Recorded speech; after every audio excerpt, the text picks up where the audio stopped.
এটা হচ্ছে আমাদের বাচ্চা, 4-5 মাস বয়স হয়ে গেল বোধহয়। দেখো মাশাআল্লাহ। লিলুর সব দাঁত কিন্তু ভেঙে গেছে, কিন্তু দাঁতের জোর যায়নি, প্রচন্ড জোর। বাবারে বাবা,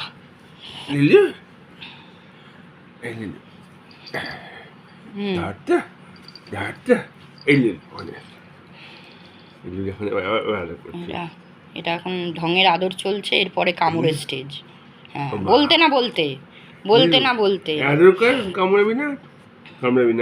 নামি দাও, নিচে নামিয়ে দাও। এবার রগরটা দেখুন, এই নিচে নামাও, চলো নিচে নামো, চলো চলো চলো চলো, না বালিশ চাপা দিয়ে দেবো, চলো নিচে চলো। হ্যাঁ, এবার ঢং শুরু। কামড়ালেই ওকে বলতে হবে যে চলো নিচে নামিয়ে দাও, ব্যাস ঢং শুরু।